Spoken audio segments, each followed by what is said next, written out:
Palavra da Verdade, com Hernandes Dias Lopes. Irmãos amados, nós vamos abrir a Palavra de Deus no livro do profeta Ageu. Profeta Ageu, capítulo 1, versos de 1 a 11. Profeta Ageu, capítulo 1, versos de 1 a 11. Está escrito o seguinte: no segundo ano do rei Dario, no sexto mês, no primeiro dia do mês, veio a palavra do Senhor por intermédio do profeta Ageu a Zorobabel, filho de Selatiel, governador de Judá, e a Josué, filho de Josadaque, um sacerdote, dizendo: assim fala o Senhor dos exércitos. Este povo diz: não veio ainda o tempo em que a casa do Senhor deve ser edificada. Veio, pois, a palavra do Senhor por intermédio do profeta Ageu, dizendo: acaso é tempo de habitardes vós em casas apaineladas, enquanto esta casa permanece em ruínas? Ora, pois, assim diz o Senhor dos exércitos: considerai o vosso passado. Tendes semeado muito e recolhido pouco. Comeis, mas não chega para fartar-vos. Bebeis, mas não dá para saciar-vos. Vestivos, mas ninguém se aquece. E o que recebe salário, recebe-o para pô-lo num saquitel furado. Assim diz o Senhor dos exércitos: considerai o vosso passado. Subi ao monte, trazei madeira e edificai a casa. Dela me agradarei e serei glorificado, diz o Senhor. Esperastes o muito, e eis que veio a ser pouco. E esse pouco, quando o trouxestes para casa, eu com um assopro dissipei. Por quê? Diz o Senhor dos exércitos: por causa da minha casa, que permanece em ruínas, ao passo que cada um de vós corre por causa da sua própria casa. Por isso o céu sobre vós retém o seu orvalho, e a terra os seus frutos. Fiz vir a seca sobre a terra e sobre os montes, sobre o cereal, sobre o vinho, sobre o azeite, e sobre o que a terra produz, como também sobre os homens, sobre os animais, e sobre todo o trabalho das mãos. Meus amados, eu gostaria de tratar então deste tema soleníssimo, quando Deus confronta o seu povo. Espero que todos mantenham a Bíblia aberta nesta passagem, por favor, para considerarmos esse texto. Vocês todos sabem que a maioria dos profetas profetizou no período que precedeu o cativeiro babilônico, alertando a nação para que não se desviasse dos caminhos de Deus, porque se assim a nação fizesse, viria a disciplina.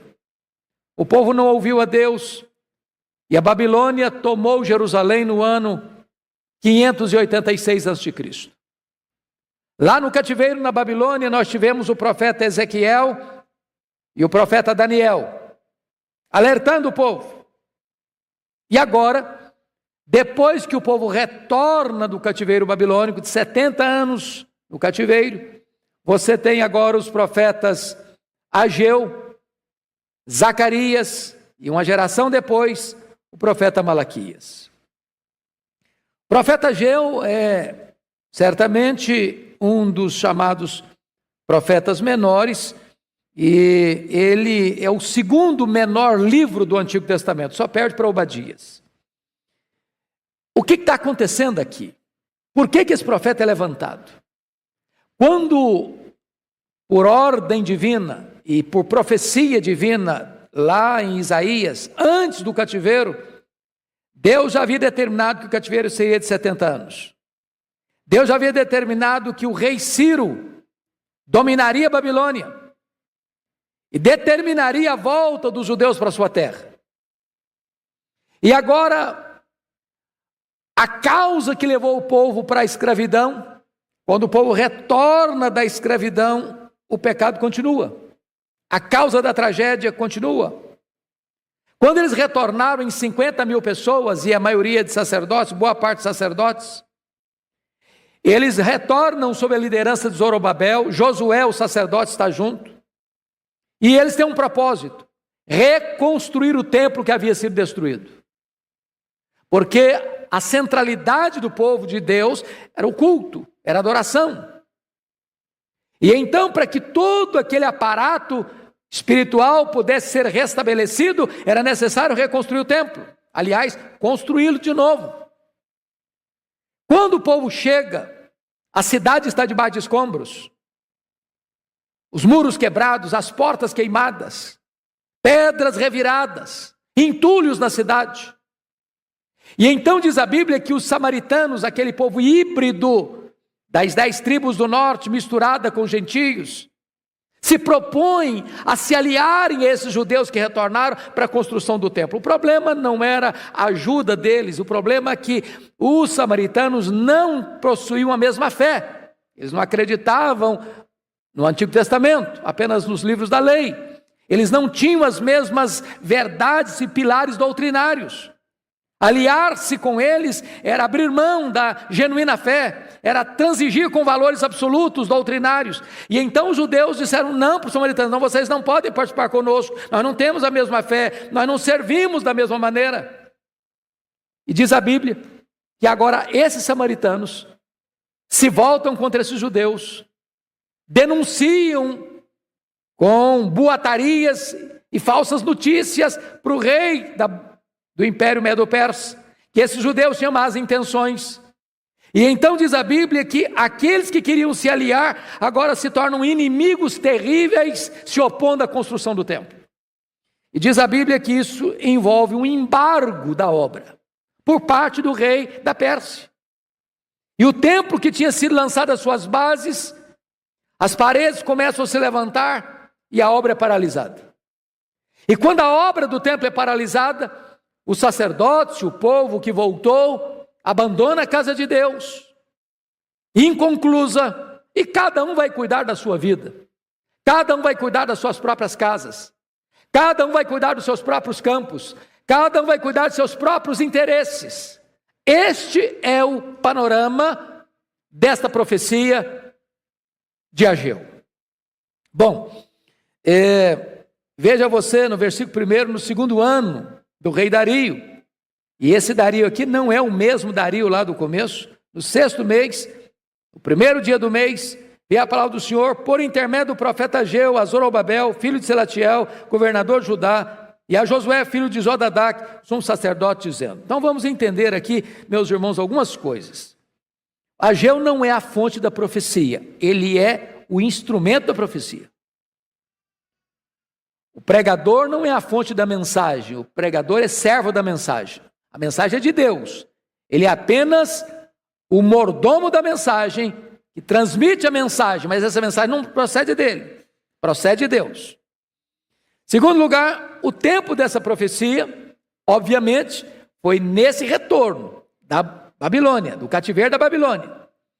O tempo da profecia é quando o povo chega e começa a construir, vem a oposição e eles param a obra e se acomodam e vão cuidar dos seus negócios e deixam a casa de Deus desamparada. A coisa importante entender, quais eram os destinatários dessa profecia? Está aí no versículo 1. Ele endereça a mensagem ao governador Zorobabel e ao sumo sacerdote Josué, por conseguinte, num período do culto ao povo todo. A palavra vem para a liderança política e espiritual, e para todo o povo. Então esse é o conjunto, esse é o contexto em que está acontecendo essa profecia. Bom, qual foi a principal ênfase de Ageu? Primeiro, a reconstrução do templo. Segundo lugar, o estabelecimento do reinado de Davi. Era necessário trazer de volta a esperança messiânica. O povo tinha perdido isso de vista. O povo tinha passado 70 anos na Babilônia, e ao retornar para a reconstrução do templo, recomeçar, os valores espirituais que tinham cessado durante 70 anos, eles se acomodam de novo. Eles entram numa estagnação espiritual de novo. E então é nesse momento que diz a Escritura que o profeta Ageu é levantado. Então vamos agora observar as lições desse texto, dado esse panorama. Primeiro, Deus volta a falar com o povo. No segundo ano do rei Dario, no 6º mês, no primeiro dia do mês, veio a palavra do Senhor. Há uma esperança aqui. Às vezes Deus fica em silêncio. Às vezes Deus não fala. E não há momento mais dramático para um povo do que quando Deus fica em silêncio. Quando o juízo de Deus é aplicado, quando não se escutou a voz da graça, se escuta o estalido do chicote, e Deus se cala. Mas agora o povo volta, e há muitos anos que Jerusalém não escutava a voz de Deus. E a voz de Deus voltou a ecoar. A voz de Deus voltou a trombetear. A pergunta é, por que esse povo foi levado para o cativeiro da Babilônia? Vocês se lembram? Jeremias capítulo 7. O povo havia feito do templo de Jerusalém uma muleta espiritual. O povo havia desenvolvido uma fé mística no templo, dizendo, templo do Senhor é este, apenas para permanecer nos seus pecados. Eles pensavam o seguinte, enquanto tiver o templo de Jerusalém aqui, estamos seguros, estamos protegidos. Eles não confiavam em Deus, confiavam no templo. Aqui é um grande risco, irmãos, da gente confiar em instituições religiosas, em sistemas religiosos, e não no Deus verdadeiro. O que Deus fez? Deus entregou os vasos do templo, Deus entregou o templo, Deus entregou Jerusalém, porque eles não estavam acreditando em Deus, eles estavam acreditando em nomenclaturas, eles faziam do templo um amuleto espiritual. Qual o problema agora? É que o povo retorna da Babilônia com o mesmo descaso. Agora eles estão deixando de lado a casa de Deus, que está entregue às ruínas ainda. Lançaram os fundamentos e abandonaram. Acharam que o fato de ter dificuldade é motivo para você desanimar, para você largar a obra. Meus irmãos, dificuldades a igreja sempre vai ter. Oposição a igreja sempre vai ter. Falta de recursos a igreja sempre vai ter. O capital da igreja não é dinheiro, o capital da igreja é fé. Quando a igreja confia em Deus, ela vai para frente, ela enfrenta os desafios, ela enfrenta os inimigos, ela enfrenta os embargos políticos, ela enfrenta todo tipo de dificuldade. O profeta está levantando a sua voz para encorajar esse povo a voltar às trincheiras da luta e não abandonar a obra de Deus. Agora veja comigo, que o povo que volta para Jerusalém enfrenta algumas dificuldades. Eu queria levantar alguns deles. Primeiro, falta de recursos financeiros. As pessoas voltaram e enfrentaram escassez de recursos.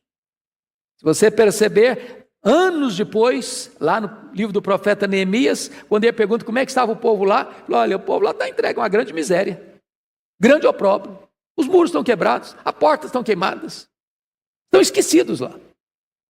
Esse é um problema, para fazer a obra de Deus com falta de recursos. E eles estão enfrentando esse problema. Segundo problema, a proposta de aliança perigosa dos samaritanos. A gente tem que ter muito cuidado, irmãos, com quem a igreja se alia. O pastor Orival usou um termo hoje aqui, no sentido correto. Uma reunião ecumênica falando de pessoas que creem no mesmo Deus, têm a mesma fé. Nesse sentido, nós somos uma igreja ecumênica, no sentido de que não importa a sua denominação, se você crê na Bíblia como palavra de Deus, se você crê no Deus Pai, no Deus Filho, no Deus Espírito Santo, se você crê que Jesus é o único Salvador, se você crê que o homem é pecador, se você crê que o homem é salvo pela graça, se você crê que a salvação é assegurada em Cristo, se você crê que aquele que crê está salvo e que há o céu e que há condenação eterna para os que não creem, nós somos irmãos. Agora, nós não podemos fazer alianças com aqueles que negam a fé cristã, com aqueles que transigem com a fé cristã, com aqueles que não, esse livro não é a palavra de Deus, não é só Jesus Cristo que salva, não, Deus não é trino, Pai, Filho e Espírito Santo, não, o sangue de Cristo nos purifica do pecado, não, o homem tem que se esforçar. Bom, então não dá para fazer aliança, então não dá para ser um, então não dá para adorar junto. Então não somos um, porque não há unidade fora da verdade. E eles estão enfrentando esse problema. Mas eles estão enfrentando também um outro problema. Alguns daqueles que retornam, talvez tinham saído de Jerusalém quando eram pequenos e conheciam a grandeza do templo de Salomão, um dos maiores palácios religiosos do mundo. E agora eles estão construindo um templo modesto, pequeno, sem beleza, sem riqueza, sem luxo, sem a grandeza majestosa do templo de Salomão, e eles estão aqui com todos esses dramas enfrentando no coração. Mas pior do que isso, eles estão lidando com a interpretação errada da profecia. Olha comigo o versículo de número 2. Assim fala o Senhor dos Exércitos: este povo diz, olha bem o desgosto de Deus, e Deus não diz o meu povo, este povo. Este povo. Olha o que esse povo está dizendo. Não veio ainda o tempo em que a casa do Senhor deve ser edificada. Sabe o que significa isso? Ó, gente, não tem dinheiro. Ó, gente, tem um embargo político. Olha, gente, os inimigos estão aqui nos espreitando. Então, você quer saber de uma coisa? Não está na hora. Você tem problema porque não está na hora de fazer a coisa. Para que fazer a obra? Para que plantar a igreja? Para que construir templo? Nós não temos dinheiro.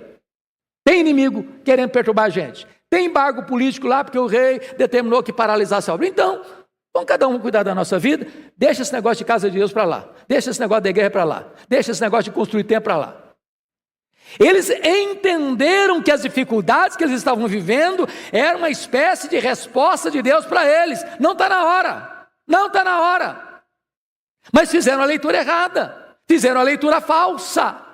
Meus irmãos, a igreja de Deus é martírica. A igreja de Deus avança com luta, com lágrima, com sangue, com perseguição, com embargos, com dificuldades, e ela avança no poder do Espírito de Deus. Tem prisão, tem açoite, tem cova de leão, tem fornalha acesa, tem a arena onde os crentes são jogados às feras, mas a igreja vai avançando. O sangue dos mártires é a sementeira do evangelho. Eles tinham entendido errado a profecia. Então, veja você que Deus começa a argumentar com o povo. Então, a primeira coisa que me deixa impressionado é que Deus se apresenta no verso 2 como o Senhor dos Exércitos. Sabe o que significa isso? Olha, se vocês acham que tem embargo do rei da Pérsia, o Deus que nós servimos é o Senhor dos Exércitos. Ele manda nos anjos, Ele manda nos homens, Ele manda nas nações, Ele manda no céu, Ele manda na terra, Ele manda no inferno. Ele é o Senhor dos Exércitos. Pronto. Então nós estamos servindo àquela autoridade que é máxima. O nosso Deus inclina o coração do rei para onde ele quiser. Essa é a primeira coisa. Deus se apresenta dessa maneira. E o povo que conhece a Deus é um povo forte. Segundo aspecto, Deus demonstra o seu desgosto com essa atitude do povo. Esse povo. Isso é uma forma de Deus estar dizendo: olha, eu não estou gostando da atitude de vocês, não. Terceiro lugar, as desculpas do povo eram desculpas esfarrapadas. Desculpa de gente acomodada. Não chegou o tempo. Meus irmãos, se nós esperarmos facilidades para fazer a obra de Deus, sabe como nós vamos fazer? Nunca. Se você esperar juntar dinheiro na caderneta de poupança na igreja para começar a investir na obra missionária, sabe quando você vai investir na obra missionária? Nunca.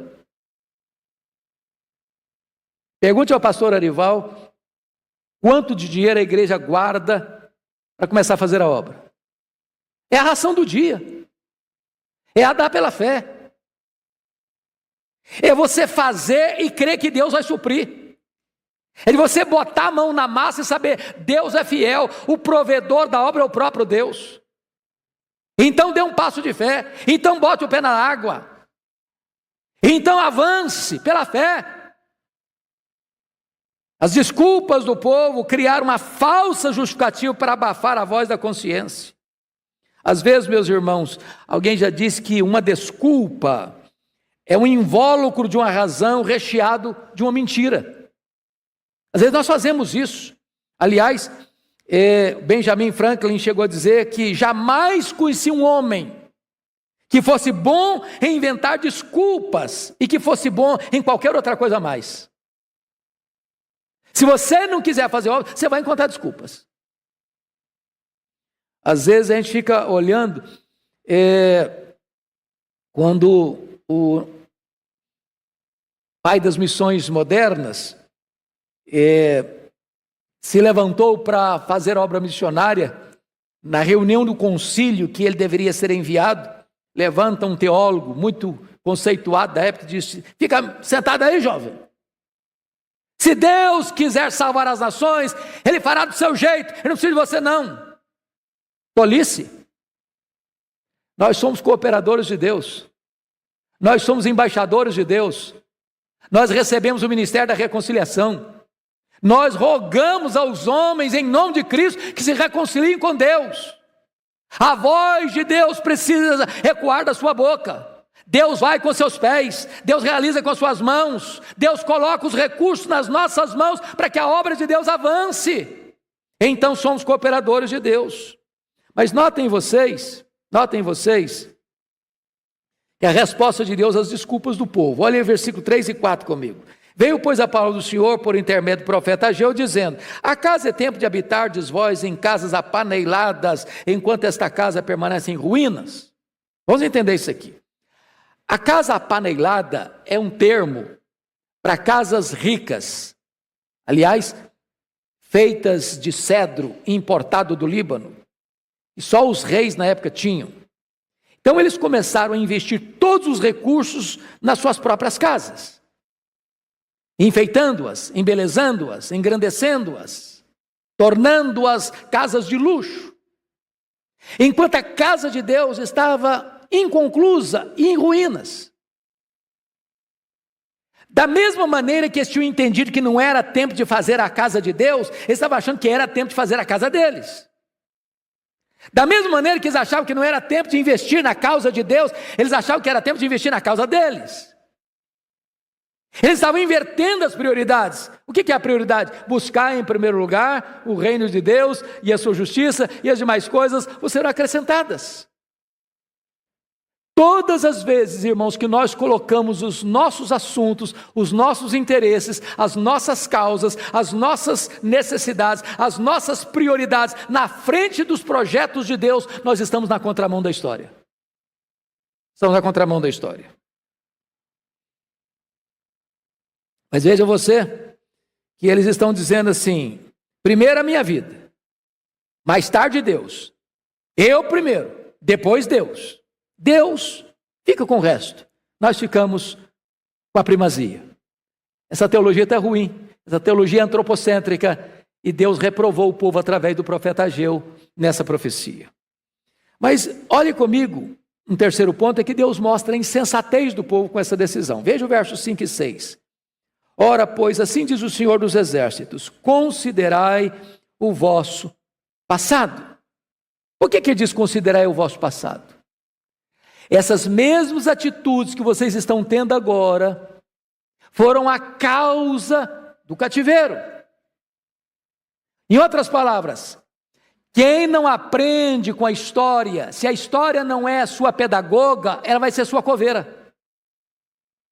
Se você não aprendeu com os erros do passado, você vai repeti-los.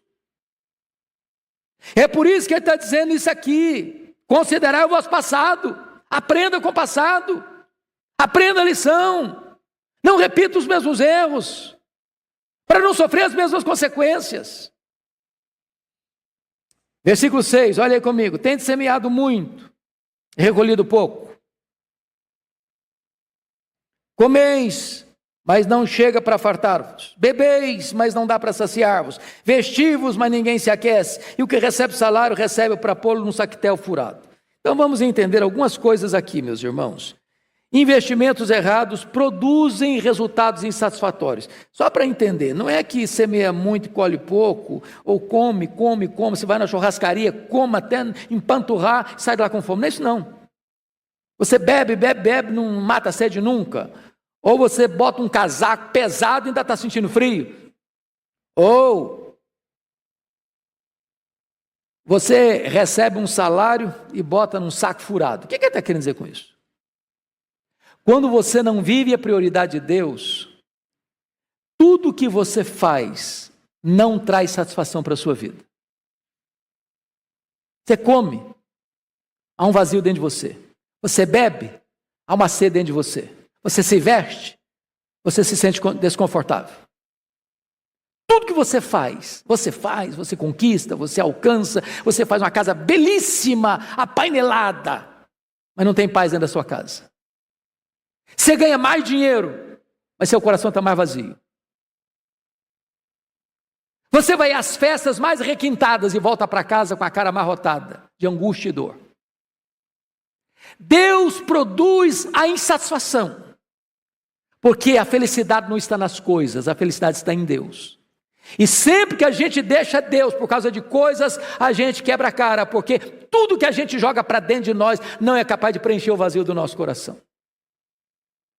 E aí Deus usa uma figura muito curiosa, no versículo 6, e o que recebe salário, recebe-o para pô-lo num saco furado. Quando você não é fiel a Deus, e aqui tem um princípio muito importante, que é o princípio dos dízimos, que a casa de Deus depende do próprio recurso de Deus. Deus estabeleceu os dízimos e as ofertas. Quando você entrega o dízimo, você não está dando nada não, você está devolvendo. Você dá o que é seu. O dízimo é de Deus. E o povo estava retendo o dízimo. E reter o dízimo é desamparar a casa de Deus. Reter o dízimo é roubar de Deus. E Deus está dizendo o seguinte: se você retém, é a mesma coisa que você receber um salário e botar no saco furado, vaza. Você perde. Você não entrega na casa de Deus, vai gastar com remédio, vai gastar com enfermidade, vai gastar com muitas outras coisas. Deus não deixa sobrar. E ainda que sobre, você tenha, aquilo não satisfaz você. É receber salário para pôr num saco furado. E o profeta está denunciando isso. Faz grandes investimentos, mas os resultados são absolutamente insignificantes. A Bíblia diz que reter mais do que justo é o quê? Pura perda. Pois bem, queridos, agora, notem comigo, finalmente, Deus vai apontar as razões do sofrimento do povo, nos versos 7 a 11. Então, a primeira coisa, antes de investir na obra de Deus, nós precisamos rever as nossas motivações. Olha aí o versículo 7 e 8 comigo. Assim diz o Senhor dos Exércitos: considerai o vosso passado. Subi a um monte, trazei madeira, edificai a casa. Dela me agradarei, serei glorificado, diz o Senhor. O que ele está dizendo aqui? Vocês se lembram quando o templo de Jerusalém foi construído? Quem planejou isso? Foi Davi. Qual era a motivação de Davi? Fazer o melhor para Deus. Qual era a posição de Davi? Dar o melhor que ele tinha nos seus tesouros para a construção da casa de Deus. O que está acontecendo com essa geração? O melhor para a nossa casa. Vamos fazer casas bonitas, vamos fazer casas apaneladas, vamos fazer casas grandes, vamos fazer casas luxuosas. A casa de Deus não chegou a hora ainda, deixa para lá, esquece. Está no tempo ainda não. Está em ruínas. Cada um está correndo, olha aí, versículo final, versículo 9. Ao passo que cada um de vós corre por causa da sua própria casa.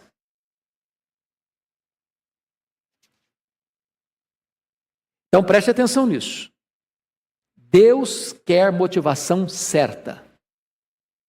Motivação certa. Você ama a casa de Deus?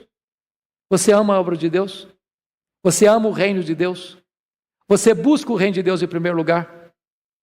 Você tem dedicado o melhor daquilo que Deus lhe tem dado para o avanço do Evangelho, para o avanço do reino de Deus, para a expansão da obra de Deus? É isso que o profeta está falando aqui. Segundo lugar, irmãos, Deus se agrada e é glorificado quando nós investimos em sua casa. Olha o verso 8 comigo. Subi a um monte, trazei madeira, edificai a casa, nela me agradarei, serei glorificado, diz o Senhor. Irmãos, Deus fica alegre, feliz, Deus se agrada disso, quando o seu povo ama a sua casa, quando o seu povo investe na sua casa, quando o seu povo investe na expansão do reino de Deus. Não se trata apenas da construção de um prédio, irmãos, de tijolo e pedra, não. Se trata de você saber que ali é lugar onde a palavra de Deus vai ser proclamada, onde ali pessoas vão ser salvas, ali onde pessoas vão ser libertas, ali onde pessoas vão ser reconciliadas, restauradas pela graça de Deus. Deus tem prazer quando você ama a casa dele. E ali diz a Bíblia, Deus é glorificado. Deus é glorificado. Mas ainda, amados, notem vocês, e é muito importante entender isso, Deus é Deus de primícias e não Deus de sobras. Você pode ler o verso 9 comigo? Todos nós em voz audível, cristalina e eloquente. Verso 9, vamos juntos? Esperastes o muito, e eis que veio a ser pouco. E esse pouco, quando o trouxestes para casa, eu com assopro dissipei. Por quê?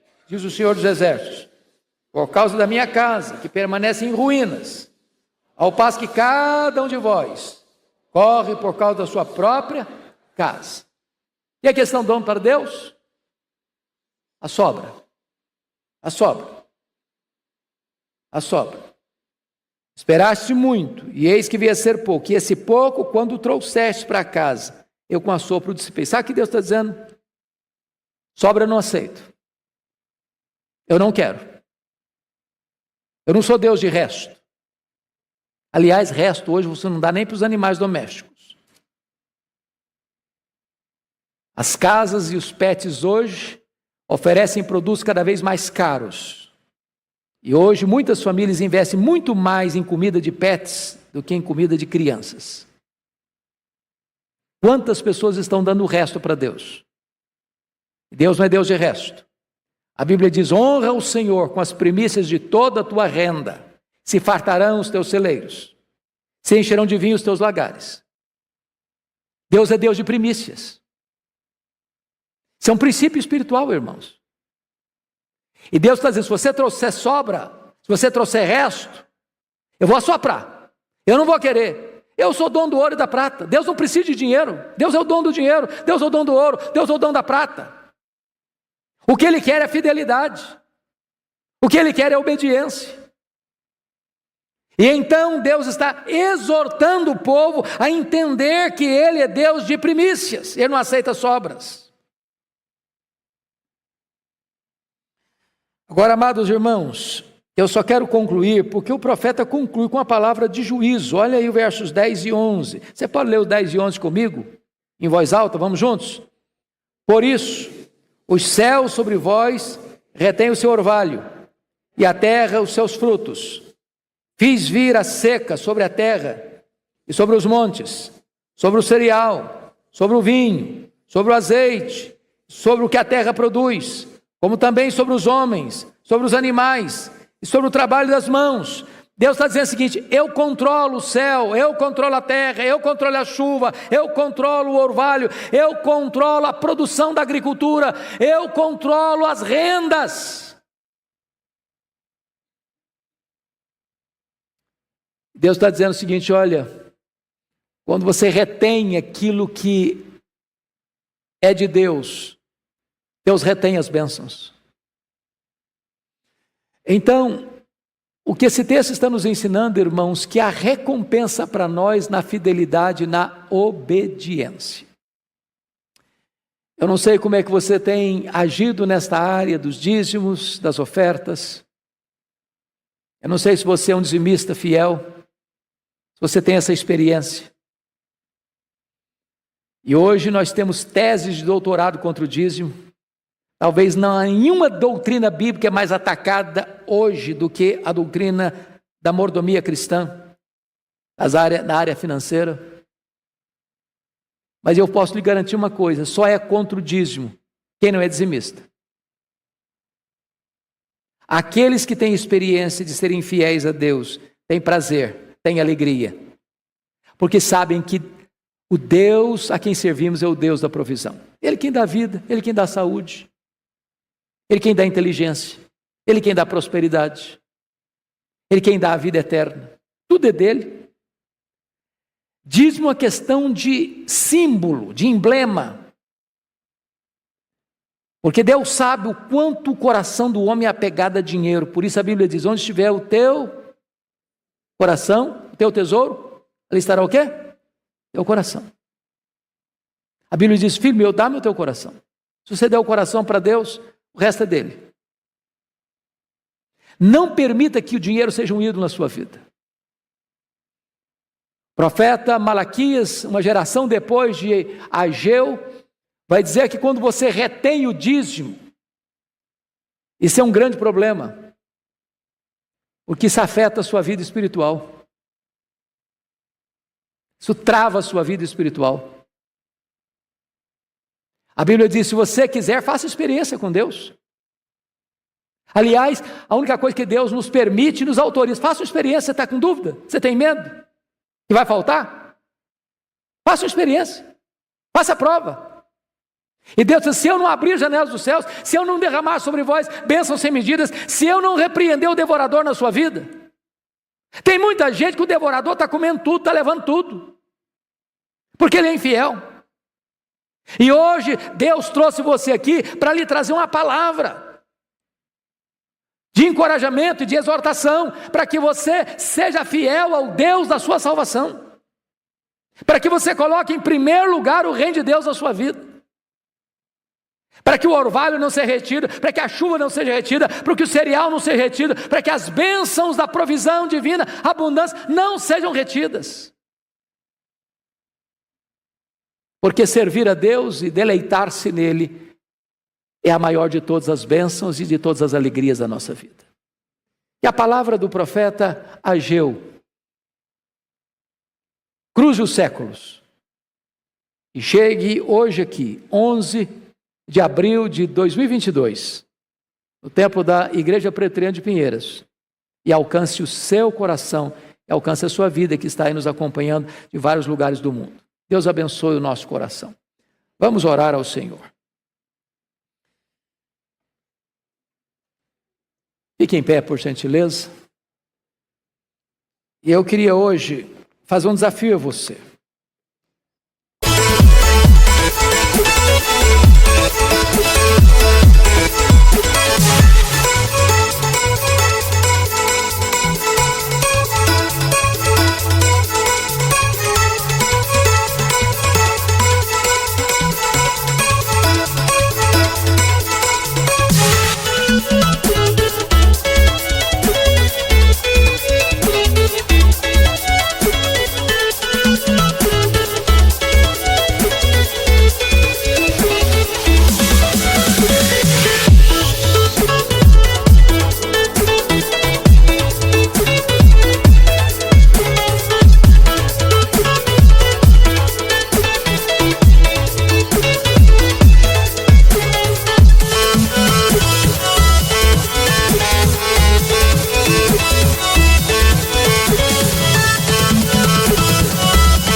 Você não é o que você ouve, você não é o que você fala, você não é o que você sente, você não é o que você promete, você é o que você faz. De nada adianta eu ouvir uma exortação se eu não coloco em prática o que Deus está me orientando.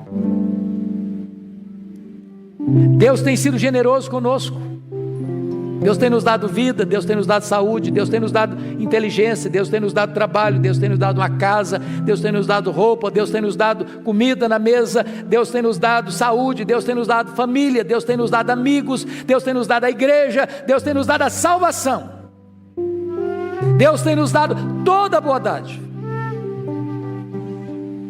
E agora Deus requer de você e de mim fidelidade, de buscar em primeiro lugar o seu reino, de você investir o melhor da sua vida e dos recursos que Deus tem colocado nas suas mãos no reino de Deus, na obra de Deus.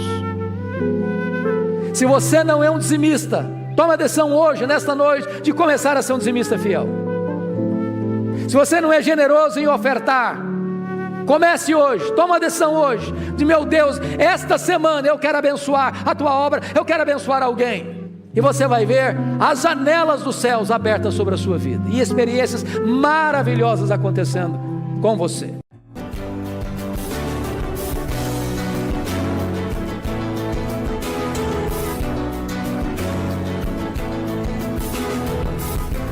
Palavra da Verdade, com Hernandes Dias Lopes.